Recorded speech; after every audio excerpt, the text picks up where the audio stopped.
Hey guys, welcome back to my YouTube channel. तो आज मैं बात करने वाली हूँ 3.2 चैप्टर कि हमारा जो 3 चैप्टर था वो आधा रह गया था लास्ट वीडियो में। तो आज हम बात करेंगे, आज का हमारा जो टॉपिक है वो है थ्रेडिंग।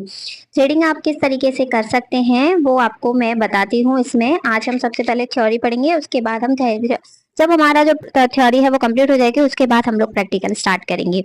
तो थ्रेडिंग मेथड में हम लोग सबसे पहले बात करते हैं कि थ्रेडिंग क्या होती है। थ्रेडिंग विधि भी ट्विजिंग विधि के समान ही होती है, परंतु इसमें अनवांटेड हेयर्स को हटाने के लिए कॉटन के धागे को लूप के आकार में पकड़कर अनवांटेड हेयर्स को हटाया जाता है। ठीक है, इस विधि का उद्भव भारतवर्ष में ही हुआ है। इस विधि में बाल को उनकी वृद्धि के विपरीत दिशा में खींचा जाता है, जिससे बाल टूट जाता है। यह विधि ट्विजिंग विधि की अपेक्षा अधिक एक्यूरेट एवं फास्ट होती है। इसके प्रयोग मुख्यतः आईब्रो के लिए किया जाता है, जैसे कि हम लोग नॉर्मली आईब्रो बनाते हैं उसके लिए इसका उपयोग किया जाता है। अब बात करते हैं प्रोडक्ट नॉलेज की कि आईब्रो बनाने के लिए आपको कौन कौन से प्रोडक्ट्स की नीड होती है। तो सबसे पहले आपको एक कॉटन थ्रेड लेना होता है। उसका नंबर होता है 40 नंबर का थ्रेड आता है। आप ग्रीन या फिर आप व्हाइट कलर में से कोई भी थ्रेड अपने पास रख सकते हैं। सेकंड आता है स्मॉल कैची, यानी छोटी सीजर आपको लेनी है। Cotton powder and cleansing lotion, या फिर आप कोई भी मॉइस्चराइजर का भी इस्तेमाल कर सकते हैं। नेक्स्ट बात करते हैं कि आईब्रो कैसे बनानी है। आईब्रो बनाने के लिए सबसे पहले ग्राहक की स्किन जो होती है उसको साफ करना चाहिए। अब उस जगह पर पाउडर लगाएं जहां आईब्रो बनानी है, थ्रेडिंग करनी है। धागे को लूप के आकार में पकड़ें एवं बालों के विकास की दिशा में ध्यान दें कि बाल जो है हमारी कौन सी डायरेक्शन में जा रहे हैं। इस लूप में एक समय पर कुछ बाल एक साथ लूप में लेने हैं और धागे को बालों के विकास की विपरीत दिशा में खींचना है। जहां बालों की डायरेक्शन है उसके उल्टी साइड में आपको धागे को खींचना होता है। पूरी विधि होने के बाद मॉइस्चराइजर क्रीम लगानी है। इसी तरीके से बस हमें इन्हीं बातों का ध्यान रखना। और आईब्रो किस तरीके से बनानी है ये आपको मैं अगली जो नेक्स्ट वीडियो है उसमें आपको बताऊंगी। शॉर्ट वीडियो लेकर आऊंगी, उसमें आपके लिए बताऊंगी। अब बात करते हैं कि आईब्रो शेप्स। आईब्रो शेप्स हमारे किस फेस पर किस टाइप से जाती है वो हम इस वीडियो में बात करते हैं। देखिए, अगर किसी का ओवल और लॉन्ग फेस है तो आपको उस पर फ्लैट आईब्रो बनानी है। वैसे भी जब आप चेक करते हैं, जब भी आईब्रो आप बनाएंगे तो उससे पहले आप चेक करें कि उनकी आईब्रो में शेप कौन सी जा रही है, या फिर आप उनके फेस के अकॉर्डिंग अपना जो है चूज कर सकते हैं। ओवल अगर लॉन्ग फेस है तो कैसी आईब्रो बनेगी, फ्लैट आईब्रो बनेगी। राउंड फेस होगा तो राउंड आईब्रो बनेगी। राउंड और हार्ट शेप में होगा या डायमंड शेप में अगर उनका फेस होगा तो आप कर्व आईब्रो बना सकते हैं। Diamond, heart and small forehead होगा तो आप एंगल शेप में आईब्रो बना सकते हैं। राउंड एवं लॉन्ग फेस होगा तो आप सॉफ्ट आईब्रो बना सकते हैं। ठीक है, इस तरीके से आईब्रो शेप आपको उनके फेस के अकॉर्डिंग आपको देना होता है।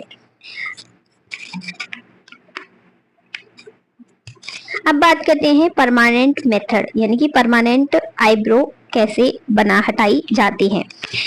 इस विधि के द्वारा अनवांटेड हेयर्स को स्थानीय रूप से हटा दिया जाता है। स्थायी रूप से बालों को हटाने के लिए ग्राहक की सहन करने की क्षमता तथा आर्थिक स्थिति को ध्यान में रखकर ही यह विधि चुननी चाहिए। अब बात करते हैं टाइप्स ऑफ मेथड, यानी कि जो परमानेंट मेथड होता है उसमें कितने प्रकार की विधियां आती हैं। तो इलेक्ट्रोलाइसिस विधि हमारी सबसे पहले आती है। इलेक्ट्रोलाइसिस विधि पर हम बात करें तो सबसे पहले कैसे करते हैं, देखिए, यह अनचाहे बालों को हटाने का एक सटीक तरीका है। यह विधि हेयर फॉलिकल्स को नष्ट कर देती है।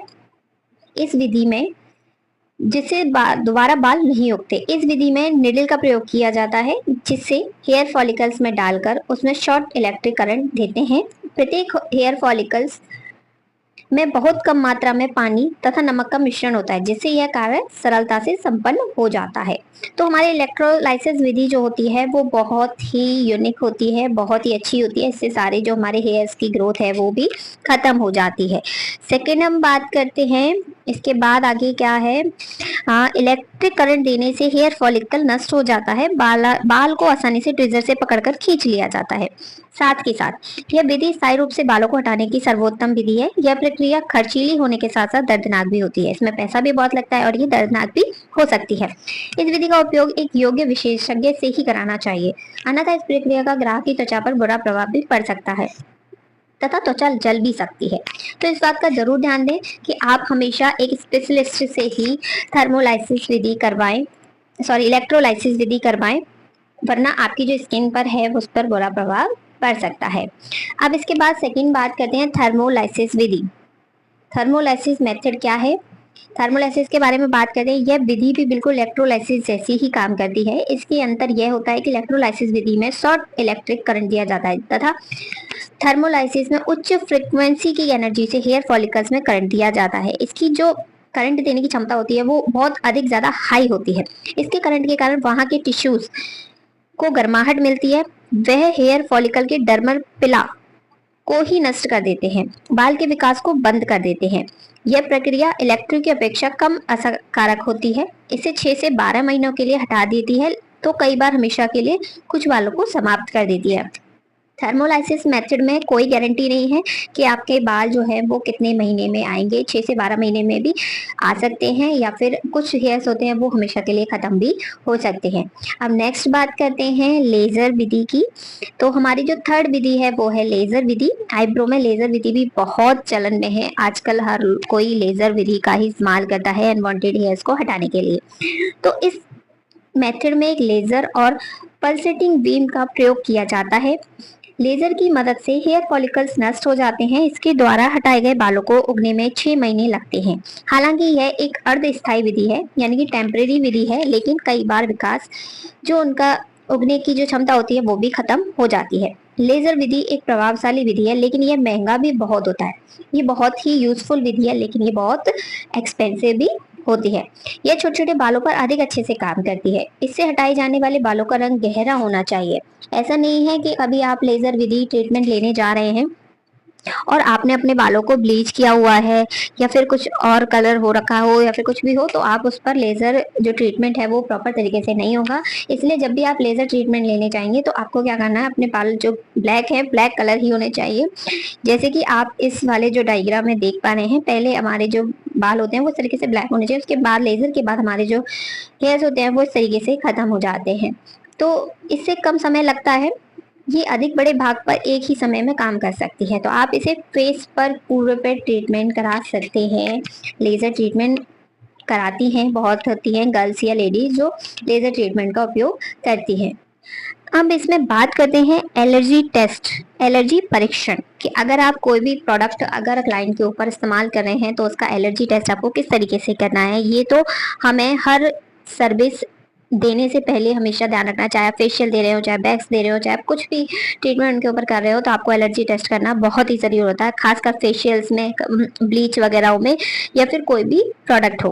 तो बात करते हैं कॉस्मेटोलॉजिस्ट को किसी भी उत्पाद का प्रयोग ग्राहक की त्वचा पर करने से पहले उनका पैच परीक्षण अवश्य कर लेना चाहिए, यानी कि उनका एक छोटा सा टेस्ट है वो कर लेना चाहिए।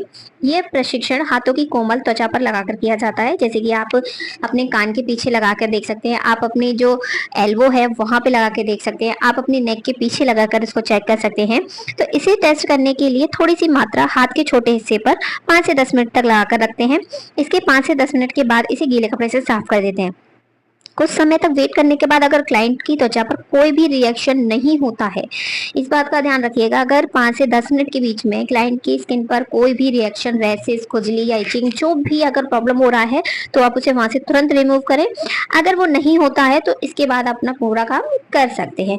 जैसे अब इसमें क्या क्या प्रॉब्लम होती है, त्वचा का लाल पड़ना, यानी कि रैसेस होना, खुजली उत्पन्न होना, इचिंग होना, दाने निकल आना, ये जो प्रोडक्ट के रिएक्शंस हो सकते हैं। ठीक है, आपको इनका बहुत ध्यान रखना है। अब बात करते हैं क्लाइंट कंसल्टेशन की। क्लाइंट कंसल्टेशन क्या है? क्लाइंट कंसल्टेशन की बात करें तो जब भी आप थ्रेडिंग बनाएंगे तो आपको क्या करना है, क्लाइंट कंसल्टेशन करना है। आप जो भी सर्विस देंगे तो आपको हमेशा सबसे पहले क्लाइंट कंसल्टेशन करना होता है। एक कॉस्मेटोलॉजिस्ट को ग्राहक से मिलने के बाद सबसे पहले उनकी इच्छाएं पूछनी एवं समझनी चाहिए। ठीक है, ग्राहक की वो बताए विकल्प के साथ साथ उसके लाभ हानि की भी चर्चा उनसे करनी चाहिए कि उन्हें ये वाला जो कुछ भी सर्विस लेने में उनको क्या प्रॉफिट होने वाला है या क्या लॉस होने वाला है, जिससे उनके मन में किसी प्रकार का संकोच ना रहे, शक ना रहे। तो कंसल्टेशन के समय अगर किसी भी प्रकार की एलर्जी, चोट आदि की जानकारी मिलती है तो पहले डॉक्टर से सलाह लेने का अनुभव दें।